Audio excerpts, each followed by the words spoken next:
My name is Blaze Morris. Today, let's talk about how to set up a software firewall on your home computer.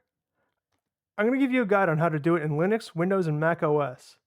This presentation is going to be in slideshow form, just like the others. I've always been a bit of a slideshow guy. It's how I was raised, and it's the best vessel for me to communicate big ideas.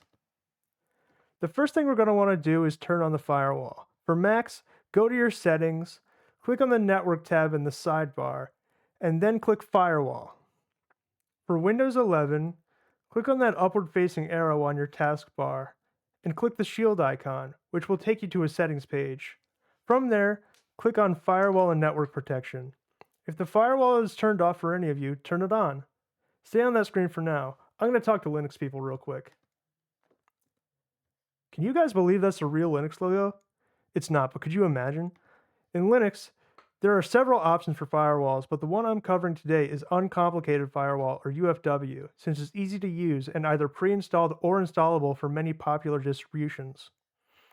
First, open up the terminal window, then send the following commands depending on your distribution. Once you've got it installed, send the command sudo ufw enable.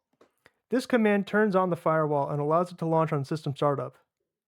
Now that we have our firewalls turned on, let's get into basic configuration. When configuring the firewall, the first thing you're going to want to do is check your firewall's general rules. In Linux, go to your terminal and type sudo ufw status verbose.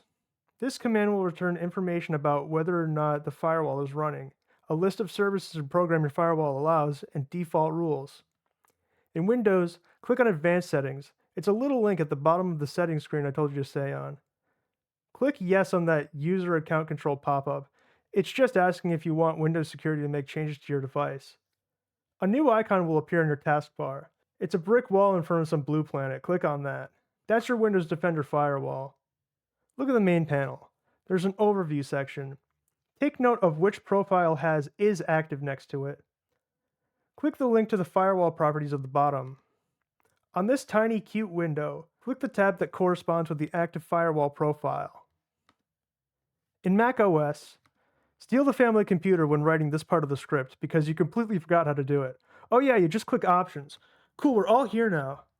You are now looking at the most basic rules for your firewall, the default rules for inbound and outbound traffic. There's one thing in common with these settings, and that's the heavy limitation on inbound connections. In stateful firewalls like these, if a port is open outbound but closed inbound, that inbound port opens up only if the request for connection was made first by you.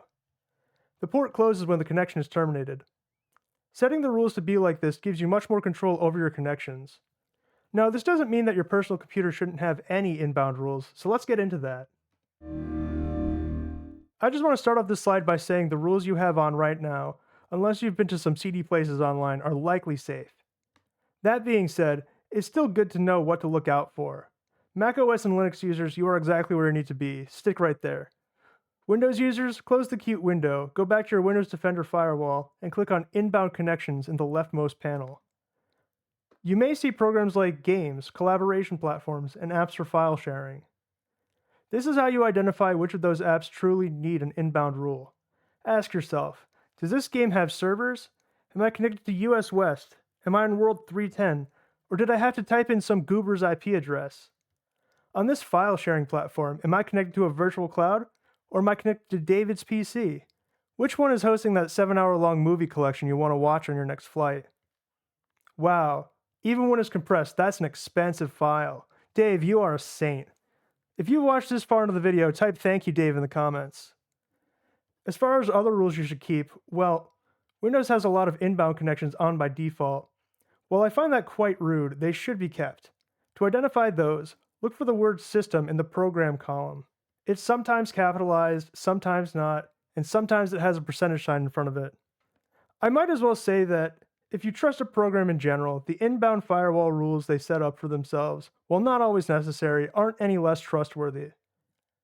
You can disable the ones that fall outside of our criteria if you want. Just know that I personally don't think you need to. So, for enabling and disabling firewall rules, let's start with Mac OS. If you want to remove a program, highlight it and press the minus sign. To add, press the plus sign and go through the list to find the one you want to allow. On Windows, You highlight the rule you don't like, and then you can either disable it or entirely delete it. I recommend the former, but both of those options are available on the rightmost panel. To add a rule, click New Rule. Oh my god, you get another cute window! From there, you'll be guided through the rest of the setup by your computer. For Linux, type sudo ufw allow, followed by the application or service you want to allow inbound access to. To remove it, the fastest way is by typing sudo ufw status numbered. This will return a numbered list of the rules in both directions. Find the number of the rule you want to delete, then type sudo ufw delete followed by the number. There are other commands if you want to, say, make an existing rule more specific. I recommend typing man ufw into your terminal for more information. Thanks for watching.